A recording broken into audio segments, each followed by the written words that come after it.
اعوذ باللہ من الشیطان الرجیم بسم اللہ الرحمن الرحیم وصلی اللہ علی محمد وآلہ الطاہرین اللہم صلی علی محمد وآل محمد وعجل فرجہم ومن شواہد النفی قولہ خلیلی ما وافن بعہدی انتما اذا لم تکونا لی علی من اقاطع ومن شواہد الاستفہام الاخری۔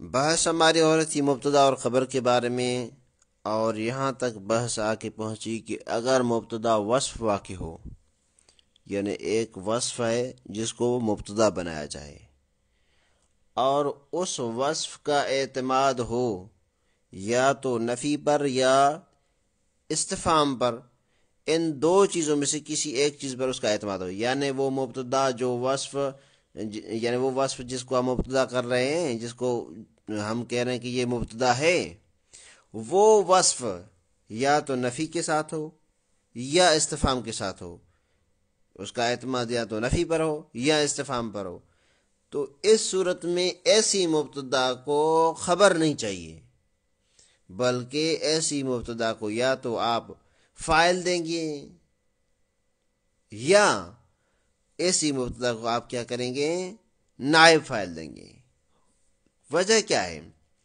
کل مصنف نے ذکر کیا تھا کہ وجہ یہ ہے کہ یہ جو وصف ہے، یہ مثلا ہم اقائم زیدان کہہ رہے ہیں اور کہہ رہے ہیں کہ یہ جو اقائم زیدان، یہ زیدان جو ہے اس کے لیے فاعل ہے، اس وصف کے لیے فاعل ہے، خبر نہیں ہے۔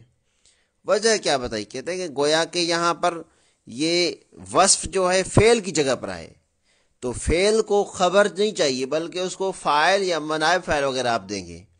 جیسے فعل کو خبر نہیں چاہیے تو جو فعل کی جگہ پر آئے اس کو بھی خبر نہیں چاہیے، بلکہ آپ اس کو بھی کیا دیں گے، وہی کام دیں گے یا وہی کیا ہے معمول دیں گے کہ جو فعل کے ہوتے ہیں۔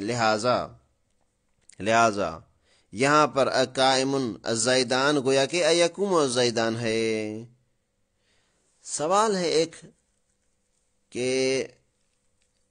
آپ نے کہا کہ جب فعل ہوتا تو اس زیدان کو آپ اس کے لیے کیا ہے، فاعل کر دیتے، تو یہ جو قائم ہے یہ اس کی جگہ پر ہے، یعنی یہ قائم اس کی جگہ پر ہے، تو کیا وجہ ہے کہ آپ یہ کہہ رہے ہیں کہ قائم جو صفت ہے اس کی جگہ پر ہے؟ کہتے ہیں کہ اکثر جو ہے نفی اور استفہام کے بعد وہ فعل کا آنا ہے، یہاں پر چونکہ یہ صفت آ گئی ہے تو لہٰذا اس کو بھی گویا کہ اس فعل کے قائم مقام رکھا گیا۔ یہ بعض نحوین کا کہنا ہے، جواب دیا انہوں نے۔ اللہ کل حال اس میں پھر طولانی بحث ہو جائے گی اگر اس کو کھولیں گے تو۔ آج شواہد نفی پیش کر رہے ہیں، یعنی ہم ایسی مثال پیش کریں گے جہاں پر مبتدا کے جو وصف ہے اس نے اعتماد کیا ہے نفی پر۔ فرمایا وَمِن شواہد النفی قولہ، شاعر کا یہ قول شواہد نفی میں سے ہے۔ نفی کی مثال، خلیلی ما وافن بعہدی انتما اذا لم تکونا لی علی من اقاطع۔ شاہد مثال ما وافن میں ہے، یہاں پر وافن یہ اسم فاعل وصف ہے، اس نے کیا اعتماد مائے نافیہ پر کیا ہے، اور انتما اس کے لیے خبر نہیں ہے بلکہ فاعل ہے، انتما فاعل ہے، خبر نہیں ہے، کیونکہ اس کو خبر کی ضرورت نہیں ہے۔ خلیلی ما وافن بعہدی انتما، کہ میرے دوستو آپ نے میرے عہد کی وفاداری نہیں کی، یعنی میرے ساتھ جو عہد کیا تھا اس کی آپ لوگوں نے وفا نہیں کی اس عہد کے ساتھ۔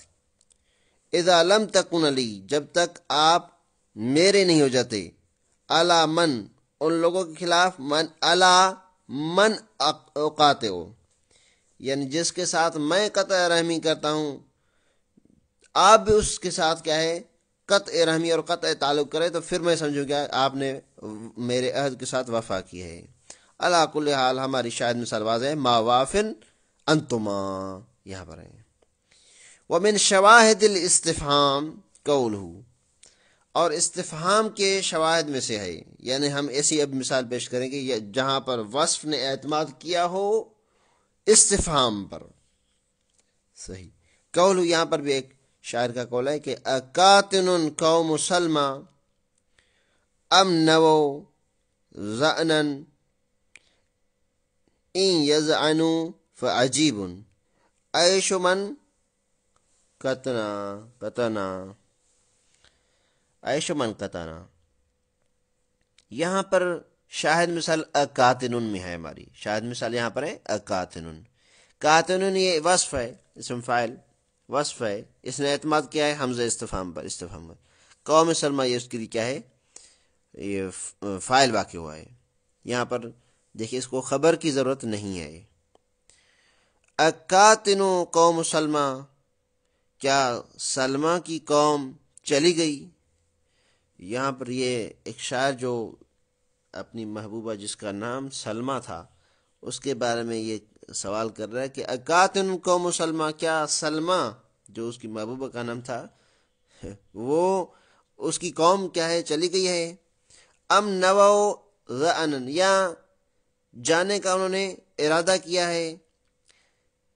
ان یذعنوا، اگر وہ چلے گئے، فعجیب عیش من قطنا، کہ اگر وہ چلے گئے تو پھر عجیب ہوگا عیشو یعنی رہنا، من قطنا جو وہاں پر باقی رہ گئے۔ اگر یعنی گویا یہ کہنا چاہتے ہیں شاعر، یہ کہنا چاہتے ہیں کہ اگر قوم سلمہ والے چلے گئے تو ظاہر سی بات ہے اب اس کی محبوبہ بھی نہیں رہی، تو پھر اس کے لیے یہ عجیب ہوگا کہ کیا کرے، وہاں پر رہے۔ علی کل حال یہاں پر بھی ہماری شاہد مثال واضح ہے۔ اب سے ایک نئی بحث ہے جو شروع ہو رہی ہے جس کا نام ہے تعدد الخبر۔ یہ جو بحث ہے اس لیے لائی گئی ہے کہ اصل میں ایک قاعدہ ہے کہ ایک مبتدا کے لیے ایک ہی خبر ہوتی ہے، ایک مبتدا ایک خبر، یہ اصل ہے۔ لیکن یہ بھی جائز ہے کہ ایک مبتدا کے لیے بہت ساری خبریں لائی جائیں، یعنی اصل قاعدہ تو ایک کا ہے لیکن اگر ایک سے زیادہ آ جائے تو یہ بھی جائز ہے۔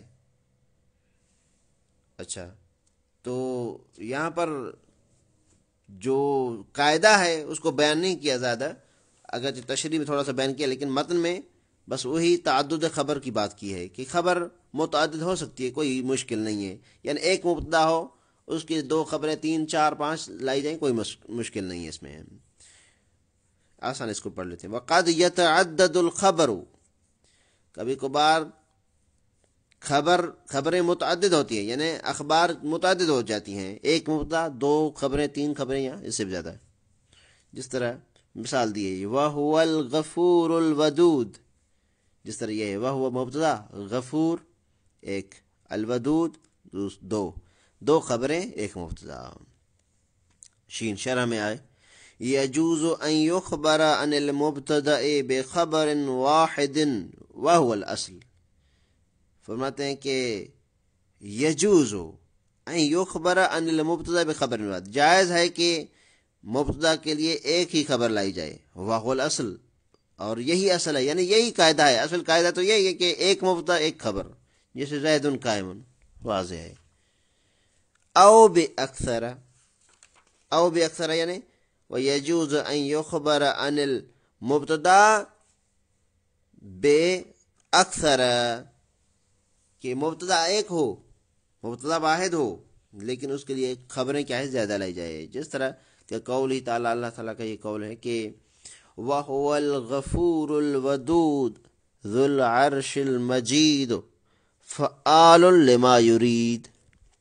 یہاں پر دیکھیں وَهُوَ مبتدا، الغفور یہ اس کی خبر اول، الودود خبر ثانی، ذو العرش المجید یہ خبر ثالث، فعال لما یرید یہ اس کے لیے خبر رابع، 4 خبریں یہاں پر آ گئی، لہذا یہ جائز ہے۔ اب کچھ نحوی ہیں جو کہتے ہیں کہ یہ جو آپ نے کہا کہ ایک مبتدا کے لیے زیادہ خبریں آ سکتی ہیں، یہ آپ کی بات درست نہیں ہے، اور مصنف نے ان کی استدلالات کو، ان کی مثالوں کو تعبیر کیا ہے زعم سے، یعنی یہ آپ لوگوں کا گمان ہے، وَإِلَّا ہم نے جب قرآن سے آیت پیش کر دی ہے تو پھر آپ کے لیے کوئی مجال نہیں ہے کہ آپ اس قاعدے کو کہ ایک مبتدا کے لیے زیادہ خبریں آ سکتی ہیں جو جائز ہے اور جس پر اکثر نحوی متفق ہیں، آپ اس قاعدے کو توڑیں، یہ آپ کے لیے درست نہیں ہے۔ لیکن وہ پھر بھی کہ ان کی جو تعبیر ہے، مصنف کی جو تعبیر ہے، ان کے لیے بعض نحوین کے لیے زعمہ کی، یعنی یہ آپ لوگوں کا گمان ہے، یہ آپ کی بات درست نہیں ہے جو آپ کہنے جا رہے ہیں، اگرچہ پھر مصنف نے ساری بحث کو ان پر ہی اختتام کر دیا ہے، لیکن ان کو مانتے نہیں ہیں، زعمہ سے تعبیر کیا ہے، یعنی مصنف کہنا چاہتے ہیں کہ ہم نے جو بات کی ہے وہ درست ہے، اگرچہ وہ دلیل دیتے ہیں۔ آئیے ان سے پوچھتے ہیں کہ آپ کہہ رہے ہیں کہ یہاں پر جو ہے خبر متعدد نہیں ہو سکتی، یعنی ایک مبتدا کے لیے ایک خبر زیادہ نہیں ہو سکتی، تو اس مثال میں جو ہم نے قرآن کی آیت پیش کی ہے، اس میں آپ کیا کہیں گے؟ وہ کہیں گے کہ ہاں، یہاں پر بھی ہم اس کی اس طرح تعویل کریں گے کہ آپ کو یہ ہوگا کہ یہاں پر بھی مبتدا ایک ہے اور خبر بھی ایک ہے۔ کیسے؟ ظاہراً تو ہمیں چار خبریں لگ رہی، کہتے ہیں دیکھیں وَهُوَ الْغَفُورُ الْوَدُودُ، یہ غفور اور ودود اصل میں یہاں پر اس طرح ہے کہ وہ مبتدا، وہ کہہ رہے ہیں جو کہہ رہے ہیں کہ ایک مبتدا ایک خبر، وہ کہہ رہے ہیں نبی، وہ مبتدا الغفور خبر، پھر ہوا مبتدا آئے گی جو تقدیر میں ہے، پھر ودود خبر، پھر ہوا مبتدا ذو العرش المجید خبر، پھر ہوا مبتدا اور فعال لما یرید اس کے لیے خبر۔ تو لہٰذا ان کا یہ قانون ہے، لیکن مسلم کہتے ہیں یہ ان کا گمان ہے۔ زعم بعضهم ان الخبر لا يجوز تعدده، بعض نحویین نے یہ گمان کیا ہے کہ خبر متعدد نہیں ہو سکتی، جائز نہیں ہے، یعنی نہیں ہو سکتی۔ پھر یہاں پر اس مثال میں انہوں نے کیا کیا اس آیت میں؟ وَقَدَّرَ لِمَا عَدَّى الْخَبَرِ الْأَوَّلِ فِي هَذِهِ الْآيَاتِ مُبْتَدَآتٍ، وقدر، اور انہوں نے تقدیر میں رکھا ہے لما عدل خبر، یعنی لما عدل خبر الاول، خبر اول کے علاوہ، کیونکہ خبر اول کی تو مبتدا بھی موجود ہے نا، اس کے علاوہ جو دوسری خبریں ہیں ان کے لیے کیا کیا ہے اس آیت میں؟ تقدیر کیا ہے فی ہاذ الآیہ، کس چیز کو تقدیر کیا ہے؟ یعنی وقدر مبتدآت، وقدر لما عدل خبر الاول مبتدآت، اس خبر کے علاوہ جو پہلی خبر ہے یعنی غفور، یہاں پر خبر غفور کے لیے کیوں نہیں کیا؟ کیونکہ غفور کے لیے پہلے سے ہی مبتدا ہے ظاہراً وہ ہوا، تو اس کے لیے تقدیر میں رکھنے کی ضرورت نہیں ہے۔ وہ کہتے ہیں کہ نہیں، ہم اس غفور کے لیے نہیں، کیونکہ اس کی مبتدا تو ظاہر ہے، باقی جو تین ہیں خبریں ان کے لیے ہم مبتدا کو کیا کریں گے؟ تقدیر میں رکھیں گے، یعنی وہ یہ کہنا چاہتے ہیں کہ پہلی جو خبر ہے، پہلی خبر ہے، اس کے لیے تو مبتدا ظاہر ہے، وہ آپ کو دکھائی دے رہی ہے، اس میں تو کسی کا اشکال نہیں ہے۔ جو کہتے ہیں کہ خبریں زیادہ ہوتی ہیں وہ بھی یہ مانتے ہیں کہ وہ مبتدا ہے، جو کہتے ہیں خبریں زیادہ نہیں ہوتی وہ بھی مانتے ہیں کہ وہ مبتدا ہے، تو لہٰذا اس میں کوئی جھگڑا نہیں ہے کہ وہ پھر کس طرح تقدیر میں رکھتے ہیں؟ وہ قدر، وہ تقدیر میں رکھتے ہیں، یعنی اس طرح فرض کرتے ہیں لما عدل خبر الاول، خبر اول کے علاوہ فی ہذ الآیہ، اس آیت میں کیا کرتے ہیں؟ تقدیر میں رکھتے ہیں مبتدآت، مبتدآت کو فرض کرتے ہیں، یعنی خبر اول کے علاوہ، غفور کے علاوہ دوسری جو خبریں ہیں، ودود ہے، ذو العرش المجید ہے، فعال لما یرید ہے، ان سب خبروں کے لیے مبتدا کو الگ الگ فرض کرتے ہیں۔ اچھا ٹھیک، اے وَهُوَ الْوَدُودُ، اس طرح کہتے ہیں کہ وہاں پر ودود سے پہلے وَهُوَ ہے، مثلا وہ مبتدا فرض کرتے ہیں۔ وَهُوَ ذُو العرش، ذو العرش المجید، یعنی یہاں پر وَهُوَ اس میں پوشیدہ مانتے ہیں، یا فعال لما یرید سے پہلے وَهُوَ مانتے ہیں۔ وَأَجْمَعُوا، اور وہ اکٹھے ہو گئے ہیں، جمع ہو گئے ہیں کس چیز پر؟ علی عدم التعدد، کہ تعدد نہیں ہو سکتا، یعنی خبریں متعدد اور زیادہ نہیں ہو سکتی، یعنی ایک مبتدا کے لیے زیادہ خبریں ہوں یہ نہیں ہو سکتا۔ سوال ہے یہاں پر، اوپر مصنف نے کہا کہ بعض نحوی، یہاں پر کیا کہ اجمعوا، جمع ہو گئے، تو کیا مطلب ہے؟ گویا کہ مسلم کہتے ہیں جن لوگوں نے گمان کیا تھا انہوں نے ہی آپس میں مل کر کیا ہے اجماع کیا ہے. ایسا نہیں ہے کہ وہ نحوی جو کہتے تھے کہ مثلا زیادہ خبریں ہو سکتی ہیں وہ بھی ان کے ساتھ مل گئے ہیں، پھر اجماع بن گیا ہے اور سارے اکٹھا ہو کر یہ کہہ رہے ہیں کہ خبر متعدد نہیں ہو سکتی. نہیں نہیں، اس طرح نہیں. جن لوگوں نے یہ گمان کیا تھا کہ خبر متعدد آنا جائز نہیں ہے، یعنی زیادہ خبریں ایک مبتدا کے لیے نہیں ہو سکتی، انہوں نے ہی اجماع کیا آپس میں. تو اس لیے یہ تعبیر مصنف نے کی کہ وہ اجمعوا، اور وہ جمع ہو گئے. یعنی کون؟ جنہوں نے گمان کیا تھا کہ خبر متعدد اور زیادہ نہیں ہوتی ایک مبتدا کے لیے، انہوں نے وہ جمع ہو گئے ہیں. کس چیز پر؟ اعلیٰ عدم تعدد، کہ خبر متعدد ہوتی نہیں ہے. تعدد عدم تعدد کے قائل ہیں، یعنی خبر متعدد نہیں ہوتی ایک مبتدا کے لیے. اور انہوں نے مثال پیش کی ہیں کہ یہاں پر دیکھیں، آپ کو ایسے لگ رہا ہے کہ یہاں پر جو ہم مثالیں پیش کر رہے ہیں آپ کو لگے گا کہ یہاں پر خبریں زیادہ ہیں، لیکن ہم آپ کو بتاتے ہیں کہ خبریں زیادہ نہیں ہیں. یہ اب جو مثال دے رہے ہیں یہ کون دے رہے ہیں؟ جنہوں نے گمان کیا کہ خبر زیادہ نہیں آ سکتی مبتدا واحد کے لیے، یعنی لا یجوز تعدد الاخبار، زیادہ اخبار اور خبریں نہیں ہو سکتی ایک مبتدا کے لیے. وہ مثالیں دے رہے ہیں ابھی، یعنی گویا کہ جو کہ تعدد خبر ہو سکتی ہے ان کو سمجھانے کے لیے، جیسے ہم لوگ قائل ہیں یا مصنف. فی مثال پیش کیے، زید شاعر و کاتب. ایک مثال، خود ان کی تشریح کریں گے اس لیے ہم نہیں کر رہے. دوسری مثال پھر پیش کی، وفی نحو الزیدان شاعر و کاتب. دوسری مثال. تیسری مثال، وفی نحو ھذا حلو حامض. ظاہراً دیکھیں تو یہ جتنی مثالیں انہوں نے دی ہیں تینوں، ان میں ہمیں کیا ہے وہ ہمیں کہتے ہیں کہ آپ دیکھیں یہاں پر آپ کو تعدد اخبار یعنی خبریں زیادہ لگ رہی ہیں. جیسے مثلا زید، ہم کس طرح ترکیب کریں گے؟ زید مبتدا، شاعر خبر اول، کاتب خبر ثانی. الزیدان مبتدا، شاعر خبر اول، کاتب خبر ثانی. ھذا یہ مبتدا، حلو خبر اول، حامض خبر ثانی. ہم تو اس طرح ترکیب کریں گے. وہ ہمیں کہتے ہیں کہ نہیں اس طرح نہیں ہے جس طرح آپ ترکیب کرتے ہیں، بلکہ کیا ہے؟ فرماتے ہیں کہ لأن ھذا کلہ لا تعدد فیہ فی الحقیقت. یہ جتنی بھی ہم نے مثالیں پیش کی ہیں حقیقت میں ان میں کوئی تعدد نہیں ہے، یعنی اخبار زیادہ نہیں ہیں ان میں. ظاہر نہ جو آپ کو لگ رہی ہے کہ یہاں پر اخبار زیادہ ہیں، خبریں زیادہ ہیں ایک مبتدا کے لیے، حقیقت میں ایسی کوئی بات نہیں ہے. وہ ہمیں کہہ رہے ہیں یا مصنف کو کہہ رہے ہیں. کیسے ہمیں تو دکھائی دے رہی ہیں، کیسے نہیں ہے؟ وہ اس طرح کہتے ہیں. اما الاول، وہ کہتے ہیں کہ اگر پہلی مثال کی بات کریں زید شاعر و کاتب کی، تو یہاں پر ہم کہیں گے کہ نہیں، خبریں زیادہ نہیں ہیں بلکہ ایک ہی خبر ہے. کیوں؟ فَلِأَنَّ الْأَوَّلَ، اس لیے کہ جو اول ہے، لأن الاول خبر، ان میں سے جو پہلی ہے وہ خبر ہے، یعنی شاعر خبر ہے، لیکن کاتب خبر نہیں ہے. وَالثَّانِي مَعْطُوفٌ عَلَيْهِ، اور کاتب اس لیے مرفوع ہوا ہے کہ اس کو عطف کیا گیا ہے شاعر پر. اور انشاءاللہ اس کی بحث آئے گی کہ معطوف اور معطوف علیہ کا جو اعراب ہے وہ ایک جیسا ہوتا ہے. لہٰذا یہاں پر کیا کہا کہ شاعر یہ زید کے لیے خبر ہے، یہ مانتے ہیں، لیکن یہ کاتب خبر ثانی نہیں ہے، بلکہ وہ کہتے ہیں کہ یہ عطف ہے اس شاعر پر. جب عطف ہے شاعر پر تو معطوف عطف علیہ کا اعراب ہے ایک جیسا ہوتا ہے، اس کا اعراب بھی وہی ہو گیا جو شاعر ان کا تھا تو کاتب ہو گیا.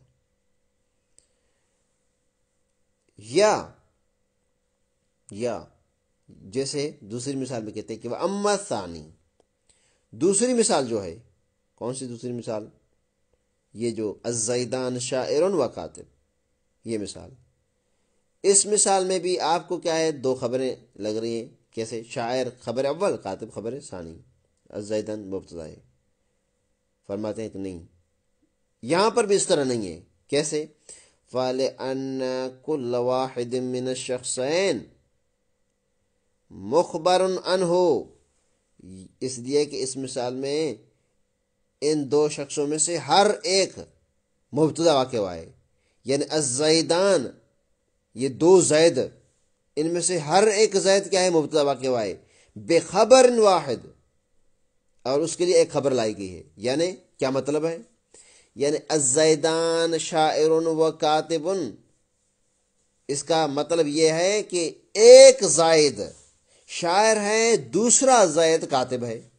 جب ایک زائد شاعر ہے تو ایک زائد وہ مبتدا جو شاعر ہے، شاعر اس کی خبر، اور ایک زائد کاتب ہے تو وہ کیا ہے، اس کے لیے خبر ہے. تو لہذا الزیدان گویا کس طرح ہے، زید و زید، زید و زید، یعنی دو زید ہیں. یعنی کھول کے اس کو بیان کرے تو اس طرح ہے الزیدان شاعر و کاتب، گویا کس طرح ہے زید شاعر ایک، پھر دوسرا جملہ ہے زید کاتب، یہ اس طرح ہے. لیکن اگر جس طرح ہم اس کی کیا ہے ترکیب کر رہے تھے الزیدان شاعر و کاتب، تو گویا کہ اس کا یہ ترجمہ ہوگا کہ دونوں جو زائد ہیں وہ دونوں شاعر بھی ہیں، دونوں کاتب بھی ہیں. وہ کہتے ہیں کہ نہیں اس طرح نہیں ہے، دونوں زائد شاعر اور کاتب نہیں ہے، بلکہ ایک زائد شاعر ہے اور ایک کاتب ہے. لہذا دو مبتدا اور دو خبر، تعدد خبر نہیں ہوا. تو فرماتے ہیں وَأَمَّا الثَّانِي فَلِأَنَّ كُلَّ وَاحِدٍ مِّنَ الشَّخْصَيْنِ مُخْبَرٌ عَنْهُ، اس لیے کہ ان میں سے ہر ایک شخص، یعنی جو زیدان ہیں ان میں سے ہر ایک زید کیا ہے، مبتدا ہے، بے خبر واحد، اس کے لیے ایک خبر دی گئی ہے. یہ مثال دوسری کی حل ہو گئی. وَأَمَّا الثَّالِثُ، تیسری جو مثال پیش کی گئی، حاذا حلو حامض، اس مثال میں مصنف کہتے ہیں کہ آپ ترکیب اس طرح، مصنف کہتے ہیں کہ ہم جو ترکیب کرتے ہیں وہ تو اس طرح کرتے ہیں کہ حاذا مبتدا ہے، حلوون خبر اول، حامض خبر ثانی. وہ کہتے ہیں نہیں، یہاں پر بھی اس طرح نہیں ہے. کیوں؟ یہاں پر حلو اور حامض، حلو میٹھا، حامض کھٹا، ان دونوں کو ملا کر ایک معنی ان سے لی جا سکتی ہے. وہ کون سی؟ وہ ہے مر. یعنی جو چیز کھٹی میٹھی ہو اس کو کہا جاتا ہے مر.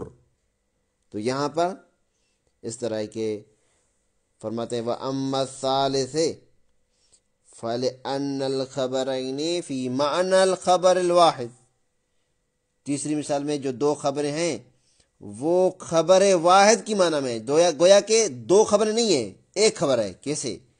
اذ المعنی، جبکہ معنی اس طرح کہ حاذا مر، یعنی یہ کھٹا میٹھا ہے، تو ایک لفظ کی معنی دیتے ہیں یہ دونوں مبتدا یہ خبریں ہیں. تو لہذا جس طرح انار کے لیے کہا جاتا ہے کہ وہ کھٹا میٹھا ہوتا ہے، کھٹا میٹھا یعنی اس میں ایک ہی ہوتا ہے، ایسا نہیں کہ اس کی جو میٹھا حصہ ہے وہ الگ ہے اور کھٹا حصہ الگ ہے، اس طرح نہیں، کھٹا میٹھا نہیں ہے، بلکہ حلو حامض اور وہ ایک ہی ہے.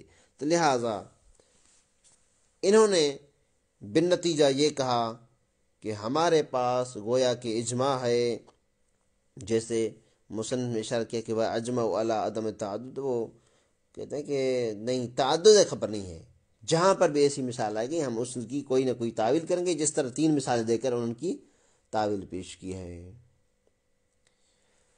اب یہاں سے ایک اور بحث شروع ہو رہی ہے. پہلے اس کا تھوڑا سا خلاصہ تاکہ یہ واضح ہو جائے بالکل. نتیجہ کیا نکلا؟ آیا مبتدا واحد کے لیے خبریں زیادہ ہو سکتی ہیں؟ نہیں، جائز ہے کہ نہیں ہے؟ مصنف کے نزدیک تو ہے، بعض نبی کے نزدیک نہیں ہے. لیکن نتیجہ یہ ہوا کہ ایک مبتدا کے لیے زیادہ خبریں ہو سکتی ہیں. کیسے؟ کہتے ہیں کہ اولاً تو مصنف نے ان کی بات کو زعم کہہ کر گمان کیا. گمان پر کیا ہے؟ گمان پر ایک زعم کہہ کر، یعنی ان کو کہا کہ آپ کے جو ادلہ ہیں یہ ساری چیزیں، یہ کہ آپ کا گمان ہے، وہم ہے، اور اس سے زیادہ کوئی چیز نہیں ہے. ایک یہ. دوسری چیز جو اہم ہے، مصنف کی بات کو چھوڑیں، ہم یہ کہنا چاہتے ہیں کہ ہم دیکھتے ہیں کلام عرب میں ہم دیکھتے ہیں کہ ایک مبتدا کے لیے کئی خبریں دی جاتی ہیں، کہیں دو، کہیں تین، کہیں چار اور پانچ، یا اس سے بھی زیادہ، کم از کم دو تو ہوتی ہے. لہذا ہر جگہ پر کیا آپ تعویل پیش کریں گے؟ ہر جگہ پر. اور دوسری بات ایک مبتدا کے لیے زیادہ اگر خبریں ہوں تو اس سے کون سا خلل لازم آتا ہے کہ آپ یہ تعویل کرنے بیٹھ جائیں کہ نہیں یہاں پر ایک مبتدا کے لیے ایک خبر ہے؟ کیا اس میں مشکل ہے کہ ایک مبتدا کے لیے دو خبریں ہوں؟ مثلا جس طرح اوپر کہا کہ مثلا اللہ غفور بھی ہے، اللہ ودود بھی ہے، اللہ ذو العرش المجید بھی ہے، پھر فعال لما یرید بھی ہے. تو لہٰذا خلاصہ کلام یہ ہوا کہ یہاں پر ہم یہ کہیں گے کہ آپ کی جو ادلہ ہیں وہ ضعیف ہیں اور ان کی کوئی حقیقت نہیں ہے. ممکن ہے کہ آپ کی ادلہ کی اگر ہم ان کو رد کرنے لگیں تو رد بھی کر سکتے ہیں، لیکن ہم دیکھتے ہیں کہ وارد ہوتے ہیں، بہت سارے موارد ہیں جہاں پر ایک مبتدا کے لیے زیادہ خبریں لائی جاتی ہے. تو لہٰذا خلاصہ کلام اگر مصنف کی بات اور مشہور جو علماء ان کی بات کو لے تو پھر کیا ہے ایک مبتدا کے لیے زیادہ خبریں ہو سکتی ہیں، اور ان نویوں کی بات لے تو پھر نہیں ہو سکتی. یہ خلاصہ کلام ہوا. یہاں سے پھر ایک اور موضوع ہے جس کو مصنف چھیڑنا چاہتے ہیں، اور وہ مصنف کا جو موضوع ہے آج وہ ہے تقدیم الخبر المبتدا. ہمارے پاس ایک قاعدہ ہے کہ مبتدا یعنی جس سے ابتدا کی جائے اور خبر جس پر کلام کا اختتام ہو، یعنی مبتدا پہلے ہوگی اور خبر بعد میں. یہ قاعدہ ہے. جس طرح زید قائم اور عمومی جس طرح مبتدا و خبر کی مثالیں دی جاتی ہیں، تو خبر بعد میں ہوتی ہے اور مبتدا پہلے، یعنی مبتدا پہلے خبر بعد میں. لیکن آج مصنف کہتے ہیں کہ کیا مبتدا پر کبھی کبھار خبر مقدم ہو سکتی ہے کہ نہیں؟ قاعدے کے مطابق تو نہیں، لیکن کیا ایسے کچھ موارد ہیں جہاں پر مبتدا کیا ہے مقدم ہو کس پر؟ خبر مقدم ہو کس پر؟ مبتدا پر. کیا ایسے کچھ موارد ہیں یا نہیں ہیں؟ بالکل ہے. بس اس متن کو تھوڑا کلیئر کر لیں تاکہ پھر کل متن کے علاوہ شرح پڑھیں. تقدیم الخبر علی المبتدا، خبر مقدم ہوتی ہے مبتدا پر، حالانکہ مبتدا پہلے ہونے چاہیے، لیکن وقد یتقدم، کبھی کبھار مقدم ہو جاتی ہے خبر مبتدا پر، کبھی کبھار، ہمیشہ نہیں. نحو فی الدار زید، اصل میں زید فی الدار کہ زید گھر میں ہے اس طرح تھا، لیکن فی الدار. دوسرا وَأَيْنَ زَيْدٌ، زید کہاں ہے. ان دو مثالوں میں ان کی تشریح انشاءاللہ اگلے آنے والے درس میں ہوگی کہ کس طرح یہ مثالیں پیش کی گئی ہیں. فی الدار زیدن، فی الدار یہ فی جار اور دار مجرور، یہ کیا ہے اس کو تفسیر جو اس کی مثال کی وہ آگے آئے گی. لیکن فی الدار یہ کیا ہے خبر ہے، مقدم ہوئی ہے زید پر جو مبتدا ہے. عین خبر ہے، زید مبتدا پر مقدم ہوئی ہے. شرح میں کہتے ہیں کہ وقد یتقدم الخبر علی المبتدا جوازا و وجوبا. یہاں پر پھر اور بحث آئے گی. اگر آپ کہتے ہیں کہ خبر کو مقدم کرنا جائز ہے کس پر؟ مبتدا پر، تو آیا یہ جو مقدم کرنا ہے یہ جائز ہے یا واجب ہے؟ جواب کبھی کبھار مقدم کرنا جائز ہوتا ہے، یعنی آپ مقدم کریں نہ کریں آپ کی مرضی ہے، لیکن کبھی کبھار اس کو مقدم کرنا واجب ہوتا ہے، یعنی اگر آپ نہیں کریں گے تو نحویوں کے کلام میں آپ خطا کے مرتکب ہوئے ہیں. تو لہٰذا یہاں پر ہم کہیں گے کہ خبر مقدم ہوتی ہے مبتدا پر جوازن بھی اور وجوبن بھی. جوازن یعنی آپ کی مرضی ہے، پھر آپ اس کو مقدم کریں نہ کریں، لیکن وجوبن میں حتماً آپ کو کیا ہے وہاں پر خبر کو مقدم کرنا پڑے گا مبتدا پر، وَإِلَّا کلام خطا ہو جائے گا نبیوں کے نزدیک. فالاول، پہلا مورد جہاں پر خبر کیا ہے مقدم ہوتی ہے مبتدا پر، انشاءاللہ فالاول سے کل سے پڑھیں گے. وصلی اللہ علی محمد وآلہ طاہرین.